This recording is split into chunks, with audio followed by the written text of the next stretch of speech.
श्री स्वामी समर्थ, स्वागत आहे तुमचं माझ्या YouTube चॅनल मध्ये। आजचा दिवस तुम्हाला खूप छान सुख समाधानाचा आणि आनंदाचा जाओ हीच स्वामींच्या चरणी प्रार्थना करते आणि आज या नवीन व्हिडिओला सुरुवात करते। तर बघा मित्रमैत्रिणींनो, उद्या 12 ऑगस्ट वार मंगळवार आणि उद्याच्या दिवशी आलेली आहे अंगारकी संकष्टी चतुर्थी आणि हा योगायोग जो आहे तर तो तब्बल 21 वर्षानंतर हा दुर्मिळ योगायोग जो आहे तर तो जुळून आलेला आहे। म्हणजे श्रावण महिन्यामध्ये 21 वर्षानंतर अंगारक योग हा तयार झालेला आहे आणि जेव्हा संकष्टी चतुर्थी ही मंगळवारी येते त्यावेळी अंगारक योग तयार होत असतो आणि या चतुर्थीला अंगारकी संकष्टी चतुर्थी असं देखील म्हटलं जातं। प्रत्येक महिन्यामध्ये 2 चतुर्थी तिथी येत असतात आणि या दोन्ही चतुर्थी तिथी ज्या आहेत तर त्या भगवान श्री गणेशाला समर्पित असतात। परंतु अंगारकी संकष्टी चतुर्थी ही गणपती बाप्पा हे स्वतः त्यांच्या भक्तांना आशीर्वाद देण्यासाठी पृथ्वी तलावरती येत असतात। त्यामुळे वातावरणामध्ये गणेश तत्व हे नेहमीच्या तुलनेपेक्षा खूप जास्त प्रमाणामध्ये सक्रिय असतात। या दिवशी आपण व्रत केलं तर आपल्याला वर्षातील सर्व संकष्टी चतुर्थी तिथी व्रत केल्याचं पुण्यफळ जे आहे तर ते मिळत असतात। तसेच ज्यांना प्रत्येक महिन्यामध्ये येणाऱ्या संकष्टी चतुर्थीचं व्रत सुरू करायचं आहे तर त्यांनी उद्यापासून म्हणजेच उद्याची अंगारकी चतुर्थी आहे तर उद्यापासून तुम्ही सुरू करू शकता। शुक्ल पक्षात येणाऱ्या चतुर्थीला विनायक चतुर्थी आणि कृष्ण पक्षात येणाऱ्या चतुर्थीला संकष्टी चतुर्थी या नावाने ओळखलं जातं। या श्रावण महिन्यामध्ये जी संकष्टी आलेली आहे तर तिला अंगारक योग तयार झालेला आहे आणि जी विनायक चतुर्थी येणार आहे तर त्या दिवशी आपण गणपती बाप्पांची स्थापना करत असतो। 10 दिवसांसाठी गणपती बाप्पा हे आपल्या घरी येत असतात आणि त्यामुळे श्रावण महिन्यात येणाऱ्या चतुर्थीला अनन्यसाधारण असं महत्त्व दिलं जातं। गणपती बाप्पा हे विघ्नहर्ता आहे आणि हाच विघ्नहर्ता आपल्या भक्तांचे सर्व संकट अडचणी दुःख दोष दूर करत असतात। अंगारकी संकष्टी चतुर्थीला गणपती बाप्पांची पूजा सेवा केल्याने त्यांचा विशेष कृपा आशीर्वाद हा आपल्याला मिळत असतो। आपल्या मनातील सर्व इच्छा मनोकामना देखील पूर्ण होतात। अंगारकी चतुर्थीचा दिवस हा आपल्या आयुष्यातील सर्व अडचणी दूर करून मनोकामना पूर्ण करण्यासाठी हा दिवस अतिशय अत्यंत शुभ मानला जातो। जर कोणत्याही भक्ताला आपल्या जीवनातील संकट दूर करायची असतील तर मग त्यांच्यासाठी या अंगारकी संकष्टी चतुर्थीचं व्रत करावं। या व्रतामुळे आपल्या आयुष्यातील समस्या दूर होतात असं आपल्या पुराणामध्ये सांगितलं आहे। संकष्टी चतुर्थीचं व्रत हे इतकं प्रभावशाली व्रत आहे की यामुळे जीवनातील संकट तर दूर होतातच, परंतु सुख सौभाग्य ऐश्वर्य सुद्धा वाढत असते, शांतीचा अनुभव येतो आणि पुण्याचा संचय होतो। धार्मिक दृष्टीने अंगारकी चतुर्थीला विशेष अनन्यसाधारण महत्त्व दिल्यामुळे या दिवशी काही प्रभावशाली उपाय आणि सेवा देखील केल्या जातात। तर आज या व्हिडिओमध्ये मी तुम्हाला असाच एक अतिशय अत्यंत प्रभावशाली उपाय सांगणार आहे। उद्या मंगळवारी अंगारकी संकष्टी चतुर्थीला तुम्ही उपवास नाही केला तरीही चालेल, परंतु आंघोळीच्या पाण्यामध्ये टाका ही वस्तू टाकल्यामुळे कितीही कठीणातील कठीण इच्छा ही फक्त 1 दिवसामध्ये पूर्ण होईल आणि सर्व अडीअडचणी दुःख विघ्न करणी बाधा जीवनातील जे काही दारिद्र्य आहे गरिबी आहे तर ती नष्ट होऊन आपल्या कुटुंबावरती कधीही वाईट संकट येणार नाही। साक्षात भगवान श्री गणेशाचा अखंड कृपा आशीर्वाद हा आपल्या कुटुंबावरती राहील। तर अशी कोणती वस्तू जी आहे ती आंघोळीच्या पाण्यामध्ये टाकायची आहे आणि स्नान करायचं आहे। आता कोणत्या वेळेमध्ये आपल्याला हा उपाय करायचा आहे, कशा पद्धतीने करायचा आहे आणि कोणती वस्तू आपल्याला आंघोळीच्या पाण्यामध्ये टाकायची आहे याविषयीची संपूर्ण माहिती आजच्या या नवीन व्हिडिओमध्ये मी तुमच्या बरोबर शेअर करणार आहे। त्यामुळे तुम्ही हा व्हिडिओ स्किप न करता शेवटपर्यंत नक्की बघा। चॅनलवरती तुम्ही जर हा व्हिडिओ पहिल्यांदा बघत असाल तर चॅनलला आवर्जून सबस्क्राईब करा आणि असेच नवनवीन माहितीपूर्ण व्हिडिओ बघण्यासाठी समोरील बेल आयकॉनलाही प्रेस करा त्यामुळे काय होईल, जेव्हा कधी मी नवीन व्हिडिओ अपलोड करेन तर सर्वात अगोदर त्याचं नोटिफिकेशन तुम्हाला मिळेल आणि तुम्ही एकही व्हिडिओ मिस करणार नाही. बघा मित्रमैत्रिणींनो, आज या व्हिडिओमध्ये मी तुम्हाला जो उपाय सांगणार आहे तर हा उपाय घरातील प्रत्येक व्यक्तीने आवर्जून करायचा आहे. अगदी मोठ्यांपासून ते लहान मुलांपर्यंत सर्वांनी आंघोळीच्या पाण्यामध्ये ही वस्तू जी आहे तर ती टाकायची आहे. या चतुर्थीच्या दिवशी गणेश हे त्यांचे 4 हात आणि 4 मस्तकाच्या रूपामध्ये असतात आणि यामुळे या दिवशी पृथ्वीवरती गणेश तत्व हे खूप जास्त प्रमाणामध्ये सक्रिय असते आणि त्यामुळे या दिवशी आपल्याला प्रत्येकाला उपवास करायचा आहे. तुमच्या घरामध्ये जर शिक्षण घेणारी मुलं मुली असेल तर त्यांना सुद्धा या दिवशी व्रत करायचं सांगा आणि आपण सुद्धा स्वतः या दिवशी व्रत जे आहे तर ते करायचं आहे. हे व्रत केल्याने वर्षातील 21 संकष्टी चतुर्थीचं शुभ फळ जे आहे तर ते आपल्याला मिळत असतं. या दिवशी व्रत करून आपण गणपती बाप्पांची पूजा केली, सेवा केली, आराधना केली तर आपल्या आयुष्यातील सर्व अडचणी अडथळे दूर होतात. गणपती बाप्पा स्वतः आयुष्यामध्ये आपल्या आयुष्यामध्ये मंगल गोष्टी घडवून आणत असतात. या दिवशी शिक्षण घेणाऱ्या मुलांनी व्रत केलं तर त्यांची शिक्षणामध्ये भरभरून प्रगती होते, बुद्धीमध्ये वाढ होत असते आणि त्यांना प्रत्येक क्षेत्रामध्ये यश मिळत असतं. आता या दिवशी आपण हे व्रत करणारच आहोत. हे व्रत संकल्पयुक्त सुद्धा केलं जातं. ज्यावेळी संकल्पयुक्त व्रत केलं जातं त्यावेळी आपलं मन, आपला आत्मा, आपलं शरीर हे सुद्धा पवित्र असणं खूप महत्वाचं असतं आणि म्हणूनच अंगारकी चतुर्थीला स्नानाला विशेष अनन्यसाधारण महत्त्व दिलं जातं. प्रत्येक व्यक्तीमध्ये थोडेफार तरी दोष, नकारात्मक ऊर्जा ही असतेच असते बघा आणि हे दोष नष्ट करण्यासाठी अशा विशेष स्थितीवरती स्नान केलं जातं. जर आपण ही एक वस्तू आंघोळीच्या पाण्यामध्ये टाकली तर आपण दिवसभरामध्ये जे काही व्रत करणार आहोत, जी काही सेवा करणार आहोत, भक्ती करणार आहोत तर त्याचं आपल्याला निश्चितच फलप्राप्ती जी आहे तर ती होणार आहे.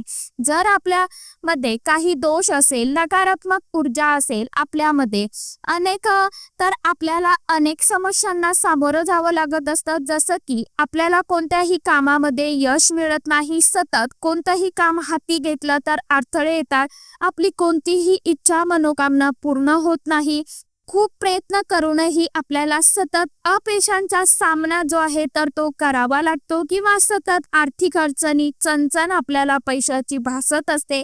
म्हणून गणपती बाप्पा हे अडचणी, अडथळे दूर करणारे देवता मानले जातात आणि म्हणूनच ही वस्तू टाकल्याने आपल्या जीवनातील सर्व अडचणी ह्या दूर होतील. त्याचप्रमाणे तुमच्या जीवनामध्ये एखादा शत्रू असेल, हा शत्रू गुपित असेल किंवा शत्रूंचं नाव तुम्हाला माहीत असेल, शत्रूमुळे तुमच्या महत्वाच्या कामामध्ये अडचण येत असेल किंवा शत्रूमुळे तुमच्यावरती संकट येत असतील तर असा शत्रू त्रास नष्ट होण्यासाठी देखील हा उपाय अतिशय अत्यंत प्रभावशाली मानला जातो. आता हे स्नान करण्यासाठी आपल्याला उद्या मंगळवारी सकाळी लवकर उठायचं आहे. अगदी तुम्हाला शक्य असेल तर ब्रह्ममुहूर्तावरती उठाल तर अतिशय उत्तम राहील. ब्रह्ममुहूर्तावरती का उठावं तर यावेळी देवी देवता जे आहेत तर ते स्नान करत असतात. त्यामुळे वातावरणामध्ये सकारात्मक लहरी या खूप जास्त प्रमाणामध्ये ऍक्टिव्ह असतात आणि म्हणूनच या वेळेमध्ये आपण हे स्नान केलं तर या स्नानाचं आपल्याला दुप्पट पटीने फळ जे आहे तर ते प्राप्त होत असतं. परंतु ब्रह्ममुहूर्तावरती उठून हे स्नान तुम्हाला करणं शक्य झालंच नाही तर मग जेव्हा तुम्ही स्नान करणार आहे त्यावेळी ही वस्तू आंघोळीच्या पाण्यामध्ये टाकायची आहे. सकाळी उठल्यानंतर तुम्हाला आंघोळीचं पाणी काढायचं आहे, म्हणजे बादलीमध्ये घ्यायचं आहे आणि आंघोळीच्या पाण्यामध्ये सर्वात महत्वाची वस्तू टाकायची आहे ती म्हणजे पंचगव्य. पंचगव्य हे गाईच्या 5 वस्तूपासून बनवलं जातं आणि पंचगव्य जेव्हा आपण आंघोळीच्या पाण्यामध्ये टाकतो त्यावेळी आपल्यामध्ये असणारे सर्व प्रकारचे जे काही दोष आहे, नकारात्मकता आहे तर ती नष्ट होते. कुंडलीमधले जे काय ग्रह आहे तर ते मजबूत होत असतात आणि म्हणून या अंगारकी संकष्टी चतुर्थीला पंचगव्य टाकून स्नान करण्याला विशेष अनन्यसाधारण महत्त्व दिलं जातं. जो व्यक्ती या दिवशी पंचगव्य टाकून स्नान करतो त्या व्यक्तीचं शरीर, मन, आत्मा हे शुद्ध आणि पवित्र होत असतं. त्या व्यक्तीला काहीही कोणतेही दोष लागले असेल, काही नकारात्मक ऊर्जा असेल, कोणी करणी-बाधा केलेली असेल, यासारखे दोष जे आहेत तर ते सुद्धा नष्ट होतात. पंचगव्य म्हटल्यानंतर बऱ्याच जणांना प्रश्न पडतो की हे पंचगव्य नक्की काय, नक्की आहे तरी काय. बघा, पंचगव्य हे गाईच्या 5 वस्तूपासून बनवलं जातं. जसं की गाईचं दूध, शेण, तूप, गोमूत्र आणि दही या 5 वस्तूपासून हे पंचगव्य तयार झालेलं असतं. हे पंचगव्य सर्वांनाच घरी बनवणं शक्य होत नाही, म्हणून जिथे कुठे पूजा साहित्य चं सामान मिळते तिथे हे पंचगव्य जे आहे तर ते तुम्हाला मिळून जाईल. तिथून तुम्हाला आणायचं आहे आणि ते अगदी चिमूटभर जरी तुम्ही आंघोळीच्या पाण्यामध्ये टाकलं तरी सुद्धा चालेल, किंवा थोडंसं एका वाटीमध्ये घ्यायचं आहे, त्यामध्ये तुम्हाला थोडंसं पाणी टाकून ते पूर्ण अंगाला लावून घ्यायचं आहे आणि यानंतर स्वच्छ पाण्याने तुम्हाला स्नान करायचं आहे. किंवा तुम्ही अगदी थोडंसं आंघोळीच्या पाण्यामध्ये टाकलं आणि त्या पाण्याने स्नान केलं तरी सुद्धा चालेल. पंचगव्य टाकून आपण स्नान करतो त्यावेळी गणपती बाप्पांची विशेष कृपा आपल्यावरती होत असते. स्नान करत असताना तुम्हाला गणपती बाप्पांच्या एखाद्या मंत्राचं नामजप करायचं आहे, जसं की ओम गणपतये नमः किंवा ओम विघ्नहर्ताय नमः किंवा हर हर गंगे या मंत्राचा सुद्धा जप केला तरीही चालेल. पंचगव्य टाकून स्नान करता त्यावेळी तुमचा आत्मा, शरीर पवित्र होतं. यामुळे तुम्हाला प्रत्येक कामामध्ये यश मिळू लागतं. तुमच्या मनातील सर्व इच्छा, मनोकामना पूर्ण होतात. शत्रूंचा त्रास देखील दूर होतो. आता जर तुम्हाला पंचगव्य भेटलंच नाही, तुमच्याकडे पंचगव्य नाही, तर मग अशा वेळी तुम्ही बघा, आंघोळीच्या पाण्यामध्ये थोडीशी हळद, ही शुद्धी आणि मांगल्याचं प्रतीक आहे. हळदीचा वापर केल्याने आंघोळ अधिक शुद्ध होते आणि ती खूप शुभ मानली जाते. तसेच हळदीसोबत थोडंसं तुम्हाला लाल चंदन किंवा पिवळं चंदन जे आहे तर ते आंघोळीच्या पाण्यामध्ये टाकायचं आहे आणि हे टाकल्याने आपलं मन शांत राहते, नकारात्मक ऊर्जा नष्ट होऊन सकारात्मक ऊर्जा वाढत असते. तुम्हाला मीठ सुद्धा थोडंसं टाकायचं आहे. मीठ टाकल्याने काय होतं तर नकारात्मक ऊर्जा जी आहे तर ती दूर होत असते. आणि जर पंचगव्य असेल तर पंचगव्य टाकून तुम्हाला स्नान करायचं आहे. स्वच्छ स्नान करून झाल्यावरती तुम्हाला तुमच्या देवघरातील रोजची जी काय आपली नित्य देवपूजा आहे तर ती विधिवत करून घ्यायची आहे. सर्वप्रथम गणपती बाप्पांच्या मूर्तीवरती तुम्हाला शुद्ध पाण्याने, पंचामृताने किंवा कच्च्या दुधाने अभिषेक करायचा आहे.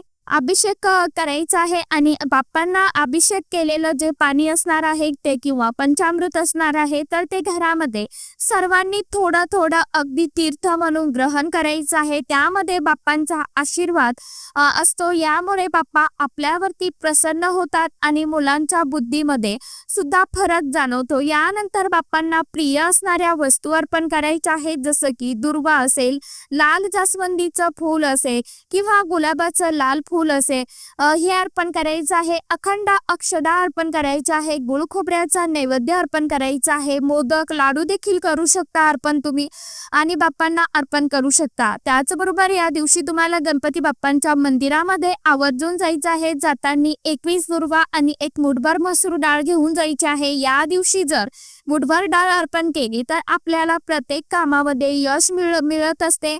आपल्या सर्व इच्छा, मनोकामना पूर्ण होतात आणि खास करून ज्यांचा उद्योग व्यवसायामध्ये वृद्धी होते, नोकरी प्राप्तीचे मार्ग जे आहेत तर ते मोकळे होत असतात, मुलांची प्रगती होत असते. आणि म्हणून हा एक उपाय तुम्हाला मंदिरामध्ये जाऊन करायचा आहे. हा उपाय घरी तुम्हाला करता येणार नाही. तसेच या दिवशी तुम्ही तुमच्या घरामध्ये गणपती बाप्पांचं जे गणपती अथर्व शीर्षम आहे तर ते 21 वेळा, 11 वेळा किंवा 1 वेळा घरामध्ये पठण करा. ही बाप्पांची अतिशय उच्च कोटीची सेवा मानली जाते. ही सेवा आपल्या घरामध्ये केल्याने आपल्या कुटुंबाची भरभरून प्रगती होते. आपल्या घरामध्ये सुख, शांती, समृद्धी, आनंद, ऐश्वर्य, वैभव नांदू लागते. घरामध्ये ज्या काही अडचणी आहेत, जी काही संकट आहे, तर ती गणपती बाप्पांच्या कृपेने नष्ट होतात आणि साक्षात भगवान गणपती बाप्पा हे आपल्यावरती, आपल्या घरावरती प्रसन्न होतात. म्हणून ह्या ज्या काही सेवा आणि उपाय जे आहेत, तर ते तुम्हाला या अंगारकी संकष्टी चतुर्थीला आवर्जून करायचं आहे. आता जर घरामध्ये तुम्हाला सुतक असेल, तर मग तुम्हाला कोणताही उपाय करायचा नाही. त्याचबरोबर जर घरामध्ये पिरियड्स असेल, तर मग तुम्ही पावित्र्य सांभाळून घरामध्ये वडिलांनी किंवा इतर कोणी व्यक्ती करण्यासारखी असेल तर उपाय करू शकता. आता घरातल्या पुरुषांनी किंवा मुलांनी ही सेवा केली, उपाय केले तरी देखील चालणार आहे. तर सांगितल्याप्रमाणे आवर्जून आपल्याला हा जो उपाय आहे तर तो आवर्जून उद्याच्या दिवशी करायचा आहे. तर चला, आजच्या व्हिडिओमध्ये इतकीच माहिती होती. कशी वाटली नक्की सांगा. व्हिडिओ आवडला तर चॅनलला आवर्जून लाईक, शेअर, सबस्क्राईब जरूर करा. परत भेटूया नवीन माहितीसोबत, नवीन व्हिडिओसोबत. तोपर्यंत सर्व माझ्या यूट्यूब परिवाराला श्री स्वामी समर्थ